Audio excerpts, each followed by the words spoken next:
अस्सलाम वालेकुम। तव्हां ॾिसी रहिया आहियो सिंधी इन्फो।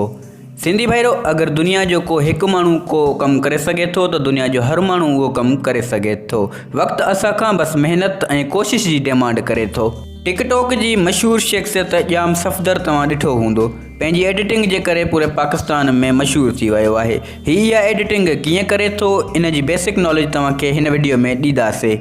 दोस्तों, जेकॾहिं तव्हां असांजे चैनल ते नवां आया आहियो त चैनल खे सब्सक्राइब करे छॾियो ऐं घंटी जे निशान खे क्लिक करे छॾियो। इन सां असांजी हर वीडियो तव्हांखे सभ खां पहिरियों मिलंदी। दोस्तों, जाम सफ़दर पंहिंजी वीडियोज़ में ग्रीन स्क्रीन इस्तेमालु करे थो। ग्रीन स्क्रीन ज़रिए तव्हां पंहिंजी वीडियोज़ जो बैकग्राउंड तब्दील करे सघो था।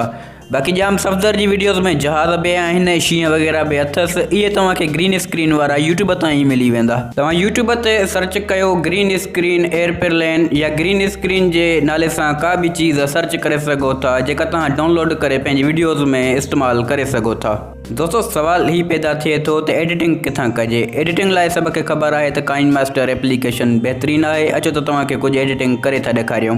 दोस्तों, ही मुंहिंजे ॻोठ जी तस्वीर आहे। इन जे मथां ॾिसो जहाज़ कीअं पियो अचे, ॼण जहाज़ ॻोठ जे मथां थो अचे। अचो त इहा एडिटिंग सिखूं था कीअं थींदी आहे।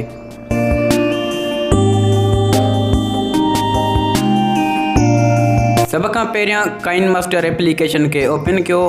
हिन में जेको सेंटर वारो ऑप्शन आहे इन ते क्लिक कयो। एस्पेक्ट रेशो तव्हां 16 वारो पहिरियों जेको आहे इन खे सिलेक्ट कयो। प्रोजेक्ट खणण लाइ तव्हां मीडिया ते क्लिक करियो। दोस्तों, असां ॻोठ जी वीडियो खई आहे। जॾहिं बि तव्हां तस्वीर या वीडियो खणंदा, उहा एंड पॉइंट ते हूंदी आहे। तव्हां उनखे छिके करे स्टार्ट पॉइंट खां शुरू कयो। ॻाढ़ी लाइन जेका नज़र अचे थी, तव्हांखे हितां शुरू करिणो आहे। इनखे ॻाढ़ी लाइन खे स्टार्ट पॉइंट ते बीहारियो। दोस्तों, पाण पंहिंजो बैकग्राउंड खणी वरितो आहे। हाणे इन जे मथां कहिड़ी चीज़ लेणी आहे, उहो पाण लेयर ते क्लिक करे वरी मीडिया ते क्लिक करे खणंदासीं। जीअं मां इहो ग्रीन स्क्रीन वारो जहाज़ खणंदुमि जेको इंटरनेट तां डाउनलोड कयो आहे, इन जी ग्रीन स्क्रीन रिमूव कंदुमि। दोस्तों, हीउ साॻियो जहाज़ आहे जेको तव्हां ॻोठ जे मथां उॾिरदे ॾिठो। इन जहाज़ जी ग्रीन स्क्रीन रिमूव करण लाइ पाण क्रोमा की जो ऑप्शन इस्तेमालु कंदासीं। क्रोमा की ऑप्शन तव्हांखे हेॾे साइड में मिली वेंदो। हिन कैंची जे हेठां नज़र ईंदो क्रोमा की तव्हांखे। तव्हां क्रोमा की ते अचो, इनखे इनेबल करे छॾियो। तव्हांखे इनेबल जो ऑप्शन मिले थो। इनखे इनेबल करे मथे टिक मार्क जे निशान खे ओके करे छॾियो। हाणे ॾिसो, असां क्रोमा की इनेबल कई आहे त जहाज़ जी ग्रीन स्क्रीन वारो बैकग्राउंड रिमूव थी वियो आहे। दोस्तों, जेकॾहिं तव्हां ग्रीन स्क्रीन ऐं क्रोमा की सम्झी वियो, तव्हां बहितरीनु एडिटिंग करे सघो था। जेकॾहिं तव्हां चाहियो था तव्हांजी वीडियो जो बैकग्राउंड चेंज थी वञे ऐं तव्हां हिकु स्टूडियो में वेठा रहो, त तव्हां जॾहिं वीडियो रिकॉर्ड कयो, पंहिंजे पोयां साओ कपिड़ो लटकाए छॾियो।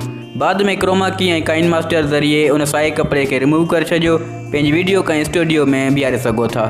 दोस्तों, उम्मीद आहे हिन वीडियो में तव्हांखे कुझु न कुझु फ़ाइदो ज़रूरु पहुतो हूंदो। जेकॾहिं वीडियो पसंदि आई आहे त वीडियो खे लाइक कंदा ऐं चैनल खे सब्सक्राइब। मिलूं था नेक्स्ट वीडियो में। अल्लाह हाफ़िज़।